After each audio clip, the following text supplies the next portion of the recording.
Mari kita berdoa. Kami sungguh mengucap syukur kepada Tuhan karena kami memiliki Allah yang begitu baik dalam hidup kami. Allah yang terus mencurahkan akan berkat-berkat-Mu bagi setiap kami. Ada begitu banyak kebahagiaan yang Tuhan berikan kepada setiap kami. Ketika kami boleh menikmati akan hari yang Tuhan jadikan kepada setiap kami, ketika kami boleh menikmati akan tubuh yang sehat, kekuatan yang Tuhan berikan, ketika kami boleh merasakan akan kebaikan Tuhan dalam keluarga kami, itu semua merupakan berkat yang Tuhan curahkan kepada setiap kami. Tetapi itu tidak sebanding dengan satu hal yang sangat berharga. Ketika kami boleh duduk diam, ketika kami boleh bersama-sama merenungkan, boleh sama-sama belajar mengenai firman Tuhan. Karena kami percaya dengan firman Tuhan, maka itu bisa membuat hati kami tenang. Karena kami tahu apa yang menjadi maksud Tuhan, apa yang menjadi tujuan Tuhan bagi setiap kami, untuk kami boleh melakukan dalam kehidupan kami. Untuk itu Tuhan, pada malam hari ini mohon beranugerah bagi setiap kami, biarlah ketika kami belajar bersama-sama dijauhkan daripada hal-hal yang akan mengganggu kami, biarlah kami boleh berkonsentrasi, biarlah kami boleh fokus dengan apa yang kami renungkan bersama-sama. Dan Tuhan juga berkati hamba-Mu dalam kelemahan keterbatasan boleh menyampaikan dengan baik seturut dengan kehendak Tuhan. Terima kasih Tuhan, kami menyerahkan untuk kelas pembinaan kami pada malam hari ini. Di dalam nama Tuhan kami Yesus Kristus kami berdoa. Amin. Ya, selamat malam Bapak Ibu saudara yang kasih oleh Tuhan. Malam hari ini bersama-sama kita akan belajar dari satu tema, yaitu mengenai kurban-kurban. Ya, sebagai pendahuluan, ketika kita bicara tentang kurban-kurban, ada beberapa hal, yaitu yang pertama itu merupakan suatu persembahan kepada Allah. Jadi kalau bicara secara umum, arti dari kata kurban itu berarti yang dibawa mendekat, yang dibawa mendekat. Nah, tentu saja ini berarti ada sesuatu yang dipersembahkan, karena dibawa itu mendekat kepada sesuatu, maka ada sesuatu yang dipersembahkan. Dan tentu saja kita bisa menafsirkan itu merupakan satu persembahan kepada Allah. Jadi kalau bicara tentang kurban-kurban, itu berarti bicara tentang suatu persembahan dari umat Allah kepada Allah. Jadi kalau kita bicara tentang kurban, itu berarti kita bicara tentang suatu persembahan yang ditujukan dari umat Allah kepada Allah. Kemudian yang kedua, ketika bicara tentang kurban-kurban, itu berarti juga kita bicara tentang salah satu cara untuk menghampiri Allah. Jadi bicara kurban itu bukan cuma bicara tentang skop persembahan kepada Allah, yaitu dari umat Allah membawa sesuatu persembahan kepada Allah, tetapi juga ini merupakan salah satu cara untuk menghampiri Allah. Jadi melalui upacara kurban, maka umat Ibrani atau umat Allah atau bangsa Israel itu menghampiri Yahweh, Allah mereka. Jadi dari acara kurban ini, dari upacara kurban ini bisa dikatakan adalah salah satu cara untuk menghampiri Allah. Itu yang kedua, Bapak Ibu yang dikasihi oleh Tuhan. Kemudian yang ketiga, ketika bicara kurban-kurban, ini kita bicara bukan sesuatu yang eksklusif bagi umat Israel semata, itu maksudnya kata kurban ini tidak hanya sekedar diketahui oleh bangsa Israel, oleh umat Allah ini, tetapi kurban ini merupakan satu tradisi keagamaan yang umum pada saat itu. Jadi ketika Tuhan atau ketika bangsa itu akan mempersembahkan kurban, itu berarti bukan cuma bangsa itu yang tahu. Kemudian ketika bangsa di sekitar bangsa Israel, kemudian pikir, apa ini ketika bicara kurban ini bicara apa? Tidak. Tetapi kurban itu merupakan suatu tradisi keagamaan yang umum pada saat itu. Bangsa-bangsa di sekitar pun melakukan hal yang sama. Bahkan Bapak Ibu yang dikasih oleh Tuhan, Alkitab pun mencatat hal demikian. Ada beberapa bagian di dalam Alkitab, yaitu yang pertama di dalam Hakim-Hakim 16 ayat 23, firman Tuhan berkata begini, sesudah itu berkumpullah raja-raja kota orang Filistin untuk mengadakan perayaan kurban sembelihannya yang besar kepada Dagon, Allah mereka, dan untuk bersukaria. Kata mereka, telah diserahkan oleh Allah kita ke dalam tangan kita, Simson, musuh kita. Jadi bangsa Filistin ini pun melakukan apa yang dinamakan dengan kurban, sembelihan. Jadi bukan semata-mata hanya bangsa Israel yang tahu, tetapi bangsa di sekitar bangsa Israel pun mengetahui hal ini. Jadi bukan kata kurban ini bukan eksklusif, hanya diketahui oleh bangsa Israel. Kemudian yang lain juga di dalam 1 Samuel 6 ayat 4 dikatakan, sesudah itu bertanyalah mereka, apakah tebusan salah yang harus kami bayar kepadanya? Jawab mereka, menurut jumlah raja-raja kota orang Filistin, 5 borok emas dan 5 tikus emas, sebab tulah yang sama menimpa kamu sekalian dan raja-raja kotamu.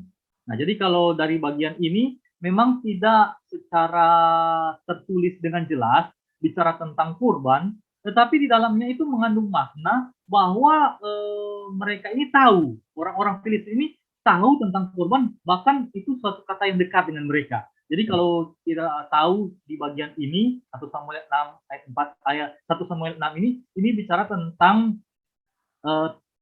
bait suci itu yang akan mereka kembalikan kepada bangsa Israel. Kemudian orang-orang Filistin ini, raja-raja kota Filistin ini bertanya kepada imam-imam mereka, jadi bagaimana caranya? Nah, terus mereka imam-imam itu mengatakan kepada mereka, oh kalian harus memberikan, harus semacam mempersembahkan kurban kepada Allah orang Israel katanya.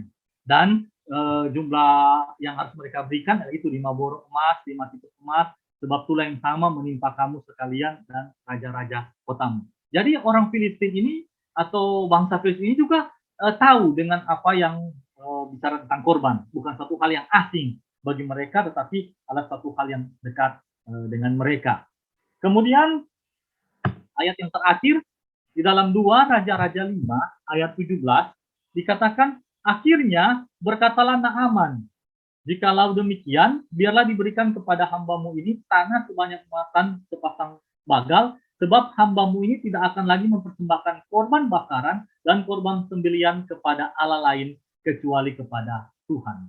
Naaman pun seorang yang bukan dari Israel, itu tahu juga tentang korban. Jadi kalau bicara kurban-kurban, mempersembahkan korban bakaran, mempersembahkan korban kepada ilah-ilah, kepada Allah-Allah pada zaman itu, Allah-Allah lain, nah, itu juga bukan cuma bangsa Israel yang tahu, tetapi di sekitarnya itu adalah orang-orang yang juga tahu, yang paham tentang istilah korban.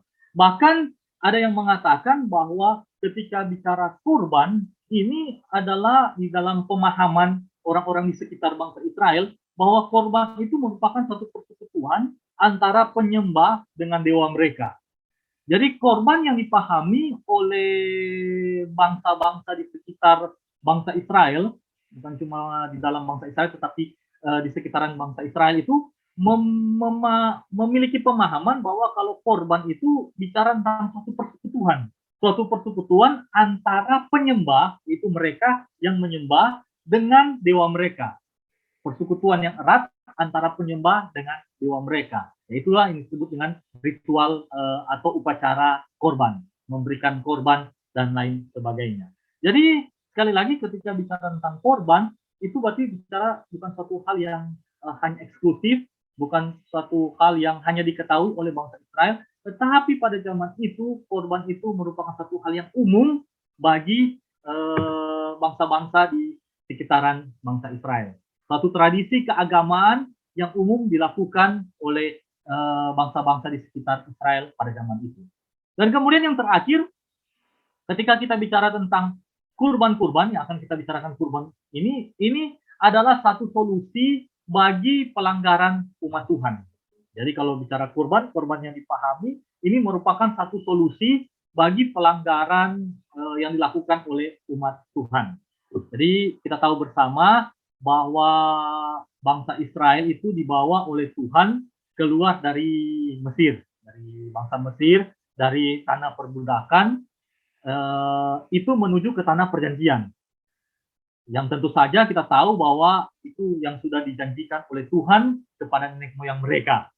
Jadi Tuhan membawa bangsa Israel keluar dari Mesir, dari tanah perbudakan, ke tanah perjanjian. Nah, dan untuk itu ketika Tuhan membawa bangsa Israel ini menuju ke tanah perjanjian, maka Tuhan pun membuat satu perjanjian dengan bangsa Israel ini, yaitu mereka harus menjadikan Tuhan itu Allah mereka itu sebagai Tuhan mereka yang satu-satunya, atau Yahweh itu sebagai Allah yang satu-satunya. Dan bukan cuma menjadikan Tuhan sebagai Allah satu-satunya, tetapi juga harus tetap berpegang pada perintah-perintah Tuhan. Nah, itu yang Tuhan inginkan untuk bangsa Israel lakukan. Dan kita tahu bersama pula bahwa bangsa Israel ini adalah bangsa yang tegar tengkuk. Kita tahu bersama ya, ini bangsa ini adalah bangsa yang tegar tengkuk. Nah, ketika dikatakan bangsa yang tegar tengkuk, maka ini bangsa yang tidak sepenuhnya setia, atau dengan kata lain nggak sepenuhnya dia berpegang pada perintah Tuhan. Jadi bangsa Israel ini suka sekali atau banyak sekali melakukan pelanggaran-pelanggaran yang tidak diinginkan oleh Tuhan, itu dilakukan oleh bangsa Israel. Dan kita tahu bersama bahwa setiap pelanggaran yang dilakukan oleh umat Tuhan itu pasti memiliki konsekuensi. Memiliki konsekuensi yang harus ditanggung oleh bangsa itu. Khususnya dalam ini bicara tentang bangsa Israel. Ada konsekuensi khusus yang harus ditanggung oleh bangsa Israel ketika mereka melakukan pelanggaran terhadap sisa-sisa Tuhan, terhadap perintah-perintah Tuhan. Bahkan pelanggaran-pelanggaran itu pun bisa menyebabkan kematian bagi mereka. Nah, kita tahu bahwa Allah itu Allah yang kasih, Allah yang sudah berjanji, Allah yang sudah mengikat perjanjiannya dengan leluhur-leluhur daripada bangsa Israel, maka supaya bangsa ini tidak dipunahkan, atau supaya bangsa ini tidak dipunah, maka mereka itu harus mengadakan satu ritual untuk bisa memulihkan hubungan mereka dengan Tuhan. Yaitu apa yang dikatakan dengan kurban-kurban, itu memberikan kurban. Jadi setiap kesalahan yang dilakukan, setiap pelanggaran yang dilakukan, maka solusi yaitu dengan mengadakan atau memberikan atau mengadakan kurban ya, ada berbagai macam kurban bakaran dan sebagainya. Itu kurban penghapus dosa, kurban penebus salah dan lain sebagainya. Jadi ini merupakan satu solusi dari pelanggaran umat Allah atau umat Tuhan terhadap Tuhan. Itu yang bicara tentang kurban. Nah, Bapak Ibu yang dikasih oleh Tuhan, kemudian kita akan lanjut ke dalam sejarah dari kurban-kurban ini, atau bukan sejarah juga, itu perkembangan dari korban. Jadi ketika kita bicara korban, khususnya dalam perjanjian lama, itu bagaimana sih sejarahnya, bagaimana sih perkembangannya. Nah, kalau kita lihat dari kitab Kejadian, di dalam kitab Kejadian, dalam Kejadian 3 ayat 21 dikatakan begini. Dan Tuhan Allah membuat pakaian dari kulit binatang untuk manusia dan untuk istrinya itu, lalu mengenakannya kepada mereka. Ya, kita tahu ya, di dalam kitab Kejadian ini bicara tentang penciptaan. Tuhan menciptakan manusia, kemudian Tuhan menciptakan manusia ini, Tuhan katakan sungguh amat baik, karena manusia ini diciptakan secara istimewa, yang menyandang predikat tentang gambar dan rupa Allah, sebagai gambar dan rupa Allah. Kita tahu bersama, dan kita tahu bersama pula bahwa manusia yang merupakan gambar dan rupa Allah ini ternyata tidak taat kepada Tuhan. Tidak taat kepada Tuhan. Tuhan sudah mengatakan bahwa tidak boleh memakan buah tentang pengetahuan yang baik dan benar dan yang jahat, tetapi dilanggar oleh manusia, sehingga manusia berdosa terhadap Tuhan. Kemudian pada akhirnya Tuhan mengusir mereka dari Taman Eden, dan sebelum Tuhan mengusir mereka, Tuhan membuat satu pakaian untuk dikenakan oleh Adam dan Hawa ini. Jadi untuk menutupi ketelanjangan mereka, maka Allah membuat pakaian. Dan kita tahu juga bahwa pakaian yang dibuat oleh Tuhan itu dari kulit binatang, seperti yang dikatakan di dalam Kejadian 3 ayat yang ke-21. Dan itu berarti kalau pakaian yang dipakai oleh Adam dan Hawa ini terbuat dari kulit binatang, maka itu berarti ada korban yang harus dilakukan, yaitu ya mengorbankan hewan itu. Jadi ada kematian yang harus dialami oleh hewan itu sehingga bisa membuat pakaian yang akan diberikan oleh Tuhan kepada Adam dan Hawa. Dan ini juga merupakan satu gambaran bahwa kematian Adam dan Hawa itu digantikan dengan hewan yang telah dikorbankan. Jadi ada satu pengorbanan yang harus dilakukan, yaitu melalui binatang itu yang akan dikorbankan sehingga ada pendamaian yang dialami oleh Adam dan Hawa atau yang dialami oleh manusia, oleh kita sekalian. Itu gambaran daripada kulit binatang yang menjadi korban. Nah, kemudian dalam kejadian ini tidak hanya bicara dalam kejadian 3 ayat 21, tapi juga ada bicara dalam kejadian 4 ayat 3 dan 4. Firman Tuhan itu berkata di dalam kejadian 4 ayat 3 dan 4, setelah beberapa waktu lamanya, maka Kain mempersembahkan sebagian dari hasil tanah itu kepada Tuhan sebagai korban persembahan. Habil juga mempersembahkan korban persembahan dari anak sulung kambing dombanya, yakni lemak-lemaknya, maka Tuhan mengindahkan Habil dan korban persembahannya itu. Nah, kalau dari bagian ini, Bapak Ibu yang dikasihi oleh Tuhan, memang korban persembahan dari ini Kain dan Habel, atau terutama maksudnya yang Tuhan terima Habel tapi Tuhan tolak Kain, memang tidak secara jelas diberitahukan, disampaikan alasan mengapa Tuhan itu menerima persembahan Habel dan tidak menerima persembahan Kain. Tidak secara gamblang, tidak secara terang-terangan atau jelas. Tetapi kita bisa melihat atau setidaknya kita bisa tahu, setidaknya kita bisa melihat bahwa persembahan Habel itu merupakan satu persembahan dari buah sulung dari binatang. Ya, persembahan sulung. Jadi persembahan sulung dari binatang, kambing domba itu yang dipersembahkan oleh Habel.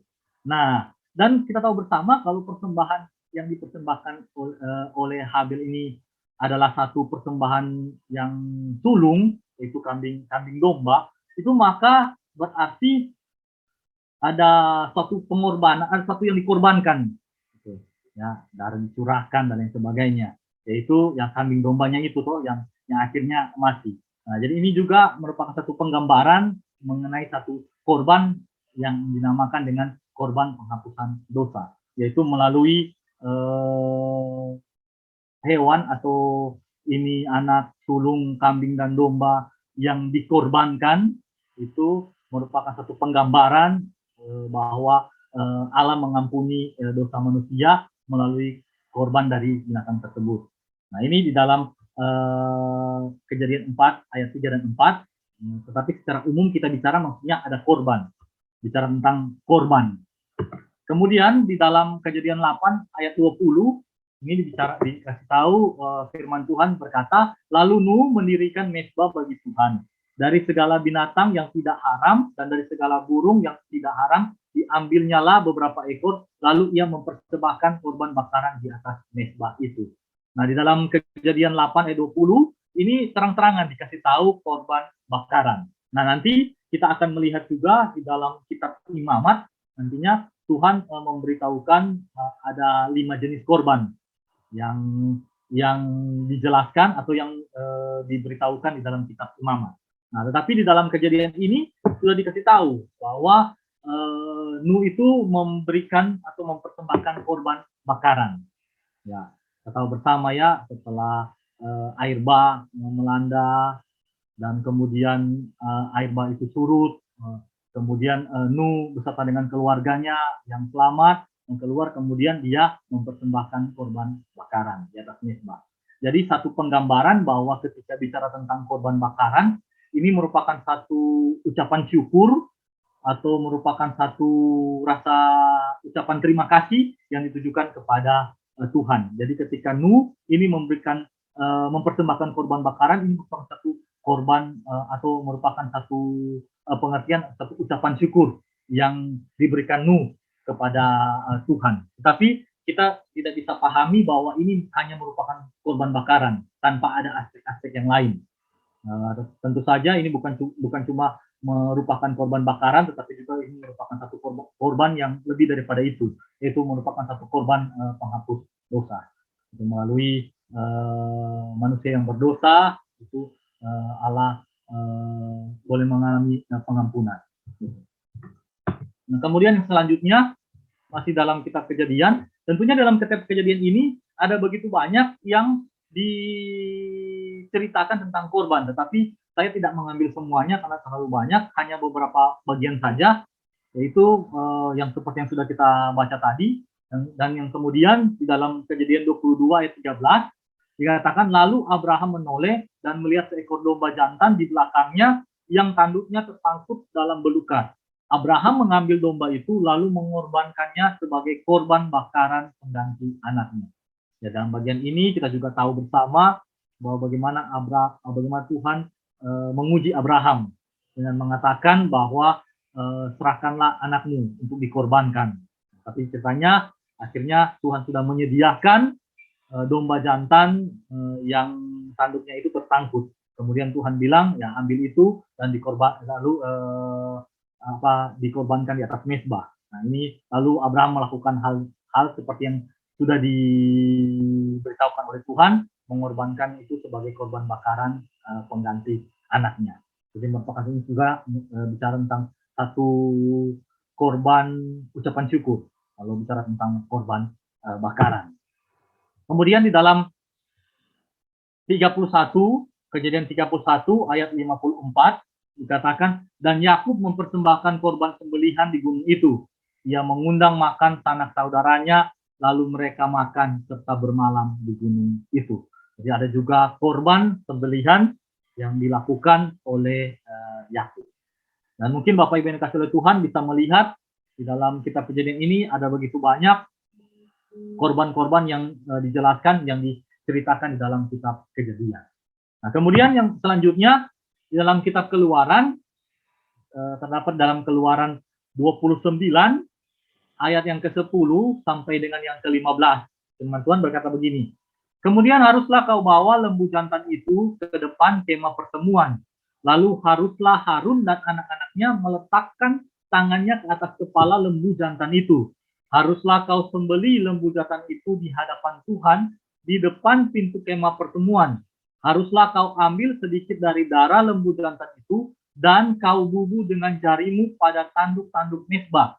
Dan segala darah selebihnya haruslah kau curahkan pada bagian bawah mezbah. Kemudian kau ambillah segala lemak yang menutupi isi perut, umbai hati, kedua buah pinggang, dan segala lemak yang melekat padanya. Dan kau bakarlah di atas mezbah. Tetapi daging lembu jantan itu, kulitnya dan kotorannya haruslah kau bakar habis dengan api di luar perkemahan. Itulah korban penghapus dosa. Kemudian haruslah kau ambil domba jantan yang satu, lalu haruslah Harun dan anak-anaknya meletakkan tangannya ke atas kepala domba jantan itu. Nah, dari bagian ini, dari Keluaran 29 ayat 10 dan sampai 15, ini bicara tentang pentahbisan Harun dan anak-anaknya itu menjadi imam. Jadi ketika Harun dan anak-anaknya itu akan ditahbiskan menjadi imam, maka mereka itu harus meletakkan tangan mereka pada lembu itu yang memiliki satu pengertian bahwa semacam apa ya, mereka menyalurkan dosa mereka itu kepada lembu itu. Nah, nantinya lembu itu akan dibakar, lembu itu akan dijadikan sebagai satu korban. Jadi itu seperti demikian. Jadi di dalam kitab Keluaran ini pun ada bicara tentang satu korban, yaitu korban ketika pentahbisan imam oleh pentahbisan Harun dan anak-anaknya diangkat menjadi imam. Jadi itu yang dilakukan. Dan tentu saja seperti yang saya katakan, ada begitu banyak juga korban-korban yang dijelaskan, yang diceritakan dalam kitab Keluaran. Tetapi saya hanya mengambil satu ini, karena satu bagian ini merupakan satu berbeda dengan di dalam kitab Kejadian. Tetapi maknanya sama, nanti intinya maknanya itu sama. Kemudian kita masuk ke dalam kitab imamat. Nah, di dalam kitab imamat ini dijelaskan ada lima korban yang harus dilakukan oleh bangsa Israel. Bangsa Israel ya Tuhan memerintahkan ada 5, yaitu dicatat di dalam imamat pasal yang pertama sampai dengan imamat pasal yang ke-7. Gitu. Jadi ada 5. Nah, yang pertama korban yang pertama itu disebut sebagai korban bakaran. Nah, korban bakaran ini kalau yang mau dipersembahkan itu berupa ternak, maka ternaknya itu adalah lembu sapi. Nah, lembu sapi ini adalah jantan dan kemudian tidak bercela. Dan kalau yang mau dipersembahkan itu adalah kambing domba, maka sama. Kambing domba ini adalah jantan dan kemudian tidak bercela. Nah, kemudian kalau korban bakaran ini pun berupa burung, kalau tadi kan ternak. Nah, kalau berupa burung, maka Tuhan memerintahkan itu harus burung tekukur atau anak burung merpati. Nah, di dalam korban bakaran ini apa sih yang Tuhan katakan? Nah, dalam korban bakaran ini yang dikatakan Tuhan, yaitu dalam Imamat 1, ayat yang kedua, itu dikatakan begini, berbicara kepada orang Israel dan katakanlah kepada mereka, apabila seseorang di antaramu hendak mempersembahkan persembahan kepada Tuhan, haruslah persembahanmu yang kamu persembahkan itu dari ternak, yakni dari lembu sapi atau dari kambing domba. Jadi dari ayat 2 ini tidak dikasih tahu maksudnya korban ini korban dalam bentuk apa, atau bukan dalam bentuk apa, maksudnya maksud dari korban ini apa. Tetapi Tuhan hanya mengatakan, hanya memerintahkan, hanya berkata kepada orang Israel, kalau mereka ingin mempersembahkan korban kepada Tuhan, maka itu haruslah dipersembahkan dari ternak, yaitu lembu sapi dan kambing domba. Kemudian kalau berupa burung, maka dia itu burung tekukur atau anak burung merpati. Nah, ini berarti bahwa ketika kita bicara tentang korban bakaran, seperti yang sudah disampaikan di atas, ini mengacu seperti yang dikorbankan atau yang dilakukan oleh Nuh dan Abraham. Nuh dan Abraham itu melakukan atau mempersembahkan korban yang disebut dengan korban bakaran. Nah, sehingga kalau kita bicara dalam Imamat 1 ini, Imamat pasal 1 ini bicara tentang korban bakaran, maka ini merupakan satu korban ucapan syukur. Ucapan syukur yang dinaikkan kepada Tuhan. Jadi kalau bangsa Israel itu ingin mengucap syukur kepada Tuhan karena ada suatu hal yang mereka alami, itu maka disebut maka ketika mereka mempersembahkan ini berupa ternak, berupa burung, maka ini dikatakan adalah korban bakaran. Ini dikatakan korban bakaran karena ini merupakan satu korban, satu persembahan korban sebagai ucapan syukur mereka kepada Tuhan, mengalami mungkin kebaikan Tuhan yang Tuhan nyatakan dalam hidup mereka dan sebagainya, maka mereka ingin mempersembahkan korban, itu dinamakan adalah korban bakaran. Nah, ini yang pertama. Kemudian yang kedua, Bapak Ibu yang kasih Tuhan, yang kedua adalah korban sajian. Nah, kalau korban pertama itu berupa binatang, ternak, itu ya berupa binatang, maka kalau korban sajian ini lain. Korban sajian ini berupa tumbuhan. Yaitu dia berupa tepung yang terbaik dan kemudian harus menuangkan minyak serta membubuhkan kemenyan. Jadi korban sajian ini adalah satu korban kalau yang korban bakaran itu ternak hewan, maka ini tumbuhan. Ini tumbuhan atau kalau yang lain bukan ternak lah, ternyata begitu. Nah, kalau bangsa Israel itu ingin mempersembahkan berupa roti, maka adonan yang sudah jadi itu roti, maka dia harus dari tepung yang terbaik. Dari tepung yang terbaik, dari yang tidak beragi, dan kemudian juga sama, diolesi atau dibubuhi dengan minyak. Nah, untuk korban sajian ini, apa yang Tuhan katakan? Apa sih yang Tuhan perintahkan untuk korban sajian? Nah, di dalam Imamat yang kedua, dikatakan, apabila seseorang hendak mempersembahkan persembahan berupa korban sajian kepada Tuhan, hendaklah persembahannya itu tepung yang terbaik dan dia harus menuangkan minyak serta membubuhkan kemenyan ke atasnya. Kemudian kalau dalam ayat yang keempat dikatakan, apabila engkau hendak mempersembahkan persembahan berupa korban sajian dari apa yang dibakar di dalam pembakaran roti, haruslah itu dari tepung yang terbaik berupa roti bundar yang tidak beragi, yang diolah dengan minyak, atau roti tipis yang tidak beragi yang diolesi dengan minyak. Jadi kalau kita lihat di dalam Imamat pasal yang kedua, ini korban sajian ini kalau orang ingin mempersembahkan korban sajian, ini korban sajian dalam rangka apa? Atau maksudnya apa? Ketika bangsa Israel ingin mempersembahkan korban sajian ini, korban sajian dalam rangka apa? Nah, kalau dari Imamat 2 yang kita baca tadi, maka korban sajian ini mirip dengan korban bakaran. Jadi kemiripannya di mana? Kemiripannya adalah ketika seseorang atau bangsa Israel itu ingin mempersembahkan korban sajian, ini merupakan satu korban sebagai satu korban ungkapan syukur, ungkapan terima kasih yang sudah Tuhan kerjakan, yang sudah Tuhan lakukan dalam hidup mereka. Ya, cuma yang membedakan bahannya atau yang membedakan apa yang jadi korbannya, itu yang membedakan. Kalau yang korban bakaran itu hewan, tetapi kalau yang korban sajian ini bukan hewan, itu. Tetapi maksudnya, tujuannya itu sama, yaitu sebagai satu ucapan syukur, sebagai satu ucapan mungkin terima kasih kepada Tuhan. Maka kalau bangsa Israel itu ingin mempersembahkan korban, ya dikatakan korban sajian. Nah, ini yang kedua. Kemudian yang ketiga adalah korban keselamatan. Ini dalam ayat yang atau dalam Imamat pasal yang ketiga.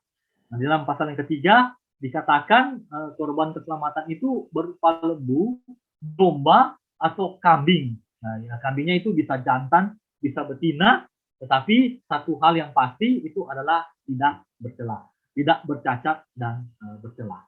Nah, seperti yang katakan korban keselamatan itu di dalam ayat yang pertama dikatakan jikalau persembahannya merupakan korban keselamatan, maka jikalau yang dipersembahkannya itu dari lembu, seekor jantan atau seekor betina, haruslah ia membawa yang tidak bercela ke hadapan Tuhan. Lalu ia harus meletakkan tangannya di atas kepala persembahannya itu dan menyembelihnya di depan pintu kemah pertemuan. Lalu anak-anak Harun, imam-imam itu haruslah menyiramkan darahnya pada mezbah sekelilingnya. Kemudian dari korban keselamatan itu harus mempersembahkan lemak yang menyelubungi isi perut dan segala lemak yang melekat pada isi perut itu sebagai korban api-apian bagi Tuhan, dan seterusnya. Korban keselamatan itu tercatat di dalam Imamat yang pasal yang ketiga. Kemudian yang keempat, ini bicara tentang korban penghapus dosa. Nah, korban penghapus dosa ini dibedakan di dalam tiga jenis. Gitu. Jadi kalau imam yang berdosa, maka itu merupakan maka yang akan dikorbankan itu adalah seekor lembu jantan muda yang tidak bercela. Jadi kalau seorang imam yang berdosa, maka dia untuk mempersembahkan korban penghapus dosa itu maka itu berupa lembu jantan yang muda dan tidak bercela. Nah, kemudian kalau rakyat jelata dia ingin mempersembahkan korban sebagai penghapusan dosa, maka dia harus mempersembahkan kambing atau domba.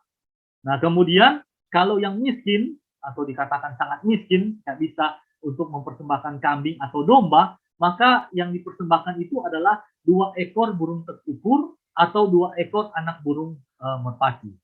Nah, itu korban penghapus dosa itu dicatat di dalam pasal yang keempat sampai dengan pasal yang kelima sampai di dalam sebelum ayat 14, ayat yang ke-13. Nah, ini yang diperintahkan oleh Tuhan di dalam Imamat, yaitu korban yang keempat, yaitu korban penghapus dosa. Kemudian yang kelima yang dicatat dalam kitab Imamat ini adalah korban penebus salah. Nah, korban penebus salah ini adalah yang dipersembahkan itu berupa seekor domba jantan yang tidak bercela. Jadi kalau korban penebusan salah ini dikatakan itu berhubungan dengan hal-hal yang suci. Jadi kalau tidak sengaja tentu dengan hal yang suci akhirnya jadi najis dan lain sebagainya, maka dia harus mempersembahkan korban yang jenisnya ini, yaitu korban penebusan salah. Dan yang harus diberikan itu berupa seekor domba jantan yang tidak bercela. Nah, ini kelima jenis korban yang diperintahkan Tuhan atau yang disampaikan di dalam kitab Imamat. Nah, kemudian Bapak Ibu yang dikasih oleh Tuhan, ketika kita bicara tentang korban-korban dari tadi, itu bicara dari kejadian, keluaran bahkan imamat, maka ada permasalahan mengenai korban ini. Ada suatu hal yang harus dipikirkan ketika akan mempersembahkan korban, khususnya dalam perjanjian lama. Nah, permasalahannya ada 3 yang bisa saya lihat, yaitu yang pertama, itu yang berdosa kan adalah manusia. Nah, kalau yang berdosa itu adalah manusia, maka seharusnya yang dihukum itu juga adalah manusia, bukan binatang sebagai penggantinya. Ya, khususnya kita bicara tentang korban keselamatan dan juga korban penebusan dosa. Jadi kalau korban penebusan dosa kan untuk seseorang itu bisa terbebas dari dosa atau bisa bebas dosa, maka dia harus mempersembahkan binatang untuk dijadikan korban. Nah, sebagainya, darahnya dipersihkan dan lemaknya jadi api-apian bagi Tuhan dan lain sebagainya itu. Nah, dari sini kan kita lihat bahwa yang berdosa manusia, tetapi yang dihukum atau sebagai penggantinya itu adalah binatang, bukan manusia itu sendiri. Sehingga ini menjadi satu permasalahan ketika yang dilakukan dalam perjanjian lama, yaitu korban lebih khusus tentang korban penebusan salah. Ini jadi satu permasalahan yang harus dipikirkan bersama. Kemudian yang kedua, imam yang melaksanakan ritual korban pun itu berdosa. Jadi dalam korban-korban yang kita baca tadi, yang kita sudah lihat tadi, ada korban-korban itu yang pelaksanaan ritualnya itu harus dilakukan oleh imam. Harus dilakukan oleh imam. Sedangkan imam yang melakukan ritual itu, yang melaksanakan korban itu pun adalah seorang yang berdosa. Bahkan kita lihat tadi dalam kitab Keluaran itu dibicarakan bagaimana pentabisan seorang imam ya, dari Harun dan anak-anaknya yang diangkat menjadi imam, maka harus dilakukan pentabisan imam, di mana mereka itu harus menumpangkan tangan mereka kepada binatang dan kemudian sebagai simbol bahwa mereka menyalurkan dosa mereka itu kepada binatang itu sehingga bisa dikatakan bahwa dosa mereka itu hilang. Nah, imam ini yang melaksanakan ritual korban pun adalah yang berdosa. Sehingga ini menjadi satu permasalahan ketika yang berdosa itu yang melaksanakan ritual korban. Nah, kemudian yang terakhir, ini juga ini satu permasalahan ketika kita bicara tentang korban, yaitu pelaksanaan korban itu harus diulang secara terus-menerus. Jadi seperti yang kita tahu bersama, bahwa tadi kan berbicara tentang korban bakaran, korban sajian, korban penebusan dosa, terutama yang itu, korban penebus salah, korban keselamatan. Maka ketika seseorang itu berdosa atau umat Tuhan itu melakukan dosa, maka dia harus mempersembahkan korban. Nah, ketika dia persembahkan korban, maka dosanya itu sudah diperhitungkan kepada hewan yang dikurbankan.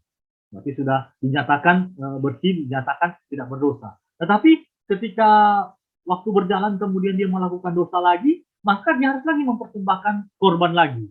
Nah, itu berarti pelaksanaan korban ini harus diulang atau harus dilakukan secara terus-menerus. Dia melakukan salah, maka harus ada yang dikorbankan. Setiap melakukan salah, maka harus ada binatang yang harus dikorbankan. Setiap melakukan dosa, maka harus ada dilakukan.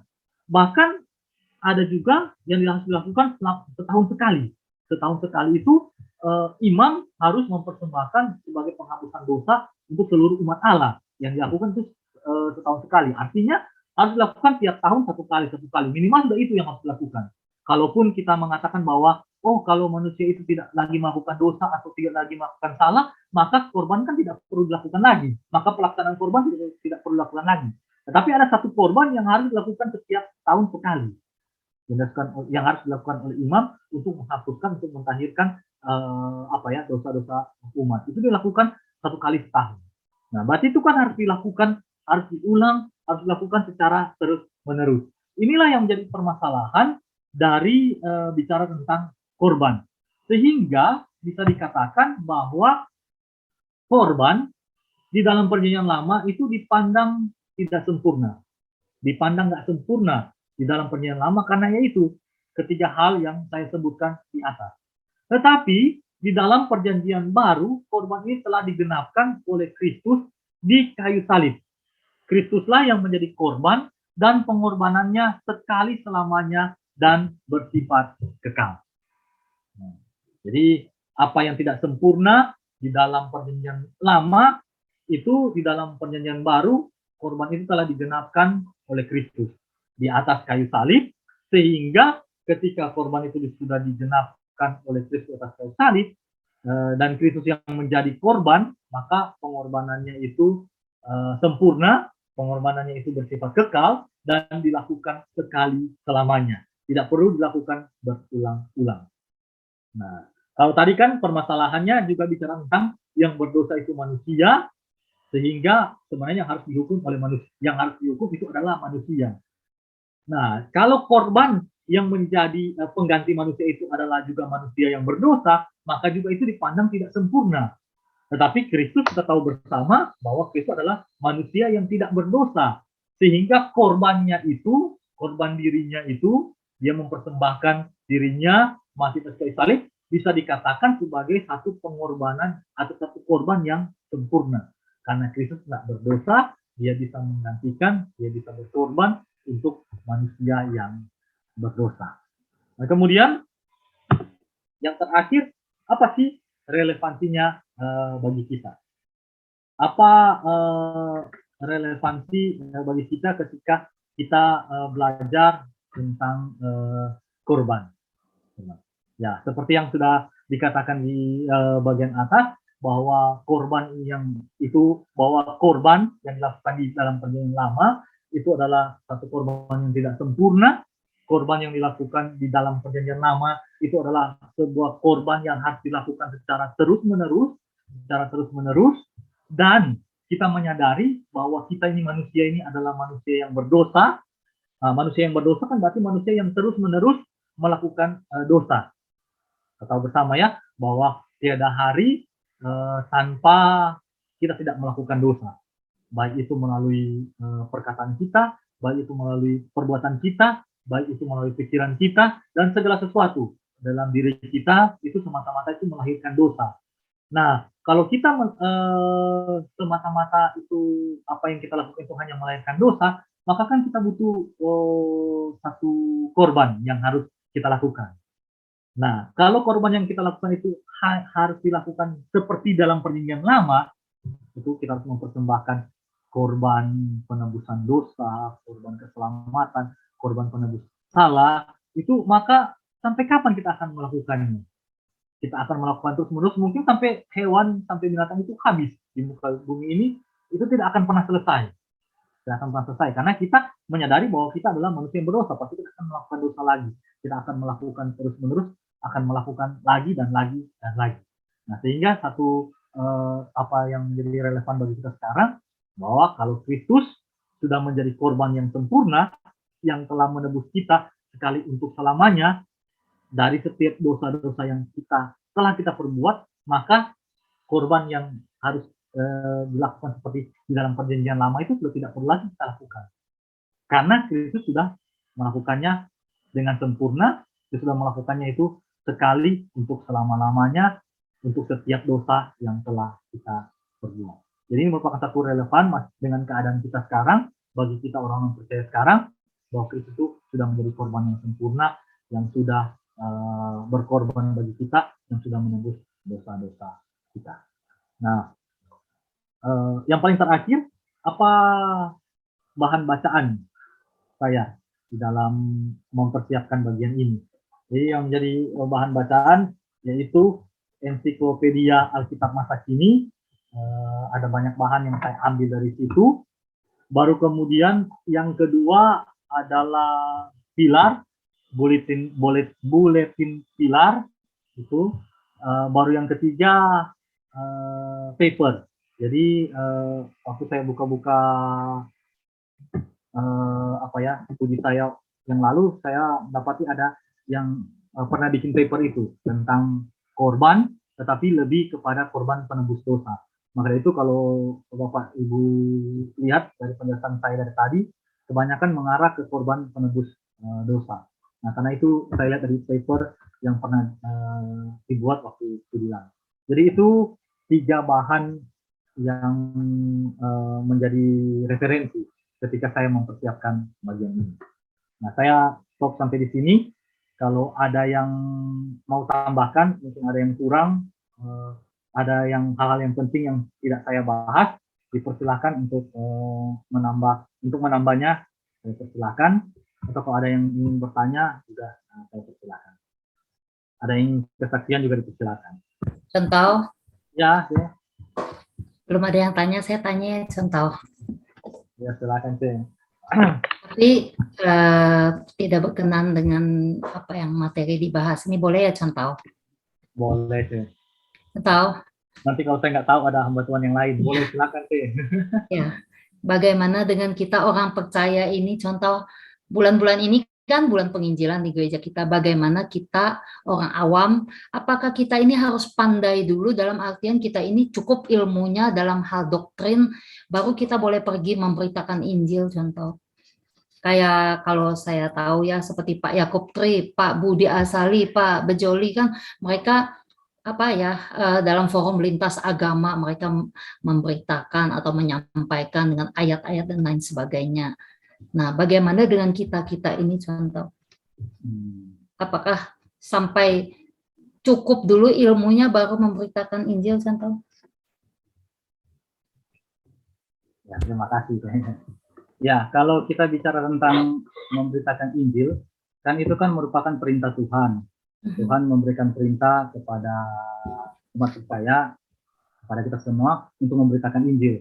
Nah, itu kan Tuhan tidak mengatakan bahwa hanya memerintahkan kepada orang yang memiliki pengetahuan yang sangat dalam soal Injil atau soal doktrin dan lain sebagainya. Nanti ketika sudah memiliki pengetahuan yang sangat dalam, kemudian baru memberitakan Injil. Tidak kan Tuhan tidak memberitakan hal itu kan, tetapi kan Tuhan memberitahukan kepada kita ini merupakan satu perintah. Nah, syaratnya apa? Syaratnya kan kita harus mengalami. Kalau kita sudah mengalami, kita sudah tahu bahwa Injil itu yang seperti demikian, maksudnya yang kabar baik bahwa Yesus mati, Yesus menyelamatkan kita, kita manusia berdosa, dengan usaha tidak bisa menyelamatkan diri sendiri dan lain sebagainya. Ketika kita tahu, saya pikir dengan modal itu saja sebenarnya sudah cukup untuk kita memberitakan Injil. Karena tidak semua kan diberikan Tuhan pengetahuan yang sama yang maksudnya harus sampai dalam. Tetapi diberikan oleh Tuhan cukup untuk memberitakan Injil. Diberikan pengetahuan cukup, yaitu tentang keberdosaan manusia, Allah mengasihi manusia, Kristus mati atas kayu salib, baru diberikan melalui iman, percaya kepada Yesus, percaya yang sungguh-sungguh dan lain sebagainya. Nah, itu sih pandangan saya seperti demikian, tuh. Kalau kita mau tunggu sampai kita mesti dulu pintar kayak mereka, ya mungkin akan pernah mengabarkan Injil sampai kita mati. Karena barangkali nggak bisa sepintar mereka kan. Tetapi saya percaya cukup. Tuhan kasih kita satu hal yang cukup untuk kita pakai untuk boleh mengabarkan Injil. Bahkan mungkin bukan cukup, berlebih dalam hal Injil itu. Kita mengerti, kita memahami. Kasih contoh, karena saya juga ada dengar satu orang pendeta berkhotbahkan jangan cuma tawarkan surga gitu loh contoh. Kita juga harus sampaikan tentang Tuhan Yesus memikul salib, mengikut Tuhan itu seperti itu, menyangkal diri dan lain sebagainya seperti itu contoh. Makanya saya tanyakan ini gitu loh contoh. Ya kalau kita bicara Injil, kita bicara dalam skop Injil ya, dalam skop Injil kan memberitakan kabar baik, kabar keselamatan. Saya pikir itu cukup dengan kita punya pemahaman yang Injil yang itu, yang Injil yang benar, itu. Ini kan kita menyampaikan, tetapi kan sebenarnya kan maksudnya selanjutnya kan ada step selanjutnya.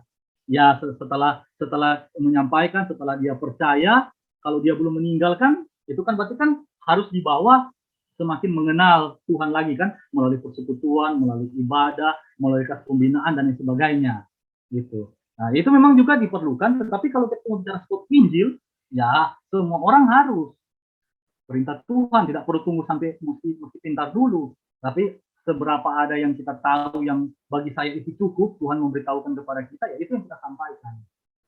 Injil yang benar ya. Ya, satu lagi ya contoh. Ya silakan sih.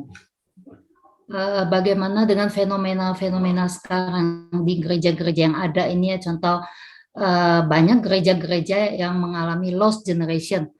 Itu kesaksian apa kesalahannya itu di mana gitu loh, contoh seperti ada gereja yang satu hamba Tuhan, dia teman saya juga di Jakarta, dia katakan beberapa anak remajanya, anak pemudanya ada yang berpindah, ada yang sudah tidak mau ibadah segala macam, dan ada satu gereja juga di pedalaman beberapa waktu yang lalu saya pelayanan di sana, anak pendeta itu pun berpindah keyakinan juga, contoh dia anak seorang pendeta tetapi dia sekarang pindah keyakinan.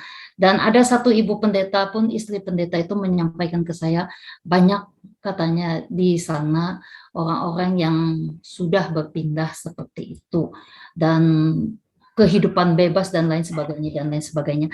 Bagaimana dengan fenomena seperti ini, contoh banyak anak-anak muda yang sudah tidak mau lagi, entah apa yang terjadi dengan mereka, tetapi itu yang saya dengar. Bagaimana itu, contoh? Saya jawab menurut pendapat saya sih ya.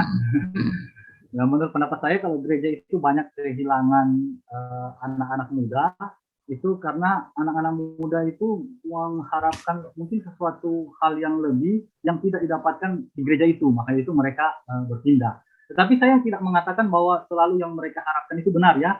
Karena banyak anak muda itu mengharapkan, maksudnya kalau dalam ibadah, suatu ibadah yang megah, yang mempermainkan emosi, yang bisa bikin sampai nangis-nangis dan sebagainya. Nah, ketika mereka merasakan itu, mereka berpikir bahwa oh ya itu memang ini memang yang ibadah yang sesungguhnya begitu. Mereka merasa ini jadi mereka mau yang begitu-begitu. Sedangkan untuk gereja-gereja yang apa ya, yang selalu membicarakan tentang dosa, mungkin yang ibadahnya kaku, mereka nggak suka. Mereka saat ini bukan untuk kami, maka dari itu hilang. Tapi dari pandangan mereka. Cuma kalau saya punya pemikiran selalu itu kuantitas itu mengikuti kualitas. Saya pikir, saya mengimani seperti demikian. Kuantitas itu mengikuti kualitas. Jadi kalau dalam satu gereja yang betul, walaupun dia cuma sedikit, tetapi kalau memang dia kualitasnya betul, saya rasa suatu saat itu pasti akan kuantitas akan mengikuti, gitu. Kuantitas akan mengikuti. Tentunya apa ya, maksudnya bukan berarti seperti demikian, bukan berarti apa yang saya katakan ini terus ya sudah kalau begitu kita diam, kita nggak perlu lagi memikirkan maksudnya bagaimana supaya bisa menjangkau anak muda, bagaimana supaya setidaknya untuk hal-hal yang tidak primer, yang tidak krusial itu apa ya, maksudnya nggak tolerir begitu. Nah, gitu. Jadi maksudnya tetap kita berpegang kepada landasan yang kuat, gitu ya, doktrin, itu pengajaran yang baik, gitu. Nah, tetapi untuk hal-hal yang lain yang bagaimana kita bisa menjangkau mereka dengan cara tidak menghilangkan yang esensi, ya bagi saya itu nggak apa-apa juga dilakukan. Cuma pemahaman saya tetap itu, kualitas itu mengikuti kuantitas mengikuti kualitas. Jadi kalau kualitasnya baik, pasti kuantitas itu akan mengikuti. Jadi tapi ini pendapat pribadi. Mungkin ada yang lain bisa tambahkan atau bukan tambahkan, maksudnya tahu berbeda.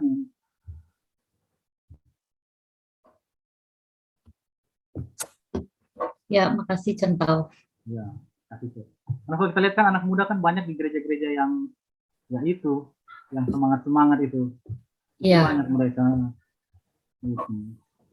Saya ada dengar juga di satu gereja GPMI, contoh di satu kota, beberapa anak mudanya itu kalau kembali ke kota itu nggak mau ikut ibadah di GPMI itu, contoh karena katanya kaku, pujiannya him terus begini begitu tata ibadahnya, sementara gereja lain bersemangat dan lain sebagainya. Itu yang tadi contoh singgung di situ, saya juga ada dengar di salah satu GPMI seperti itu. Nah, kenapa kita harus kaku seperti itu ya, contoh? Kalau menurut saya ya daripada mereka lari ya mending kita yang berubah, yang kaku, yang tidak apa ya, jangan sampai apa seperti contoh katakan tadi, kalau itu tidak melanggar itu oke-oke aja, kenapa kita tidak ikut juga ya berubah sedikit, maksudnya kekakuan itu kita bisa lebih fleksibel, tetapi doktrin ya tetap kita sampaikan untuk supaya anak-anak muda juga apa ya bisa menikmatin seperti itu. Saya boleh jawab, Contoh? Ya, silakan. Sebenarnya gereja kita sudah menginisiasi, memfasilitasi untuk yang youth ya, remaja dan pemuda yang memang makanya di KU3 kan kita lagunya juga kontemporer ya, banyak kan, 41. Jadi kalau memang ya bukan masa selera ya, tapi kalau memang dia anak-anak muda lebih condong untuk bisa menyembah, menikmati dengan suasana yang seperti lagu-lagu begitu ya, KU3. Gereja sudah menyediakan itu sih, tinggal mereka sendiri aja. Itu contoh. Ya itu, ya saya berbicara bukan di sini ya, tapi di GPMI di tempat lain yang saya tidak sebutkan kotanya, tapi ya seperti itu saya dengar. Contoh mengenai yang berpindah keyakinan dan lain sebagainya, apakah fondasi yang mereka belum dapatkan atau gimana contoh ya? Berpindah keyakinan. Seperti di tempat kita pun dulu-dulunya ada kan guru sekolah minggu, mantan guru sekolah minggu yang bisa apa yang saya tahu sih berpindah keyakinan juga. Anak asuh saya pun seperti itu contoh. Dia anak seorang pendeta dulunya dan sekarang dia sudah, bukan sekarang ya, sekian waktu yang lalu dia bersama 2 saudaranya dia sudah berpindah keyakinan karena pasangan hidupnya. Itu yang saya ini ya, termasuk mantan karyawan kami, dulunya rajin ke pemuda, remaja, tapi sekarang sudah juga karena mengikuti pasangan hidup.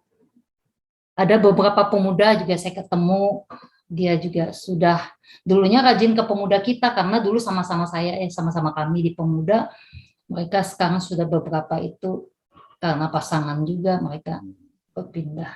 Jadi apa missing link-nya itu yang saya tuh memikirkan di situ tuh. Jangan sampai pemuda-pemudi kita, remaja-remaja kita ini seperti demikian. Ya, itu yang saya sedang memikirkan itu. Iya sih. Memang ya mau tidak mau memang itu pengaruh ya fondasinya. Karena kita percaya tuh kalau seseorang yang sudah percaya nggak akan mungkin berpindah keyakinan. Seseorang kan kita nggak percaya kalau ada kata murtad kan. Gitu. Jadi seseorang yang sudah sungguh-sungguh percaya dalam Tuhan, sungguh-sungguh memiliki iman yang menyelamatkan, pasti nggak akan berpindah keyakinan. Kalau lemah mungkin iya masih bisa ya, lemah.